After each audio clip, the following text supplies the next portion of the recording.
একদিন একজন গরিব লোক রাস্তায় 10টি টাকা পেল। সে ভাবতে লাগলো, এই 10 টাকায় কি কেনা যাবে। সারাদিন এই 10টি টাকার চিন্তায় সে সময় নষ্ট করে ফেলল। পরে সেই 10 টাকা ফেলে দিল।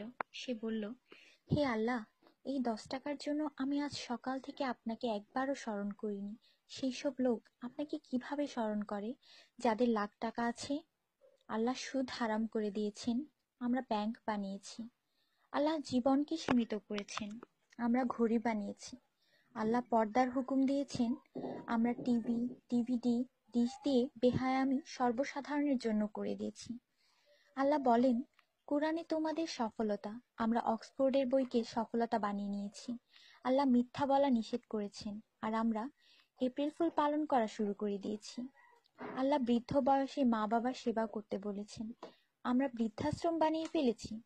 আজ মুসলমান এই জন্য দুশ্চিন্তায় যে যাকে খুশি করার তাকেই তো রাগিয়ে ফেলেছি। দয়া করে সবাইকে ফরওয়ার্ড করুন, কারণ নেকির দাওয়াত দেওয়ায় নেকিকারীর সমান সওয়াব পাওয়া যায়। একটু ভাবুন, আজান যখন হয় তখন টিভির ভলিউম কমানো হয়, কিন্তু নজর টিভিতেই থাকে। আর মনে মনে বলি, আজান যাতে তাড়াতাড়ি শেষ হয়।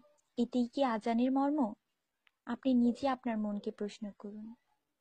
আজানের জবাব দেওয়ার চেষ্টা করুন, যাতে মৃত্যুর পর কালিমা তাইয়্যিবা আমাদের নসিব হয়। অনুরোধ, এই মেসেজটি সবার কাছে পৌঁছে দিন। বন্ধুরা, আমাদের দাওয়াতে যদি কেউ না আসে, আমরা রাগান্বিত হই। আল্লাহর পক্ষ থেকে আমাদের জন্য প্রতিদিন 5 বার দাওয়াত আসে, আর আমরা নামাজ পড়ি না। তাতে কি আল্লাহ আমাদের উপর রাগান্বিত হন না?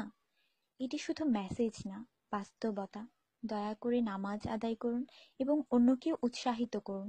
যিনি এই মেসেজ পড়েন তাদের উপর আল্লাহ আরও রহমত দিন, এবং যিনি এই মেসেজ ফরওয়ার্ড করেন তার ভালো ইচ্ছা আল্লাহ পূরণ করুন এবং হিদায়াত করুন। নামাজের চিন্তা করুন, ব্যালেন্সের না। আজান শুনে উঠুন রিংটোনের মতো।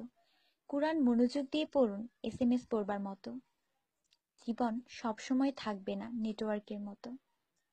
নামাজ ত্যাগ করা মানে আল্লাহকে রাগান্বিত করা।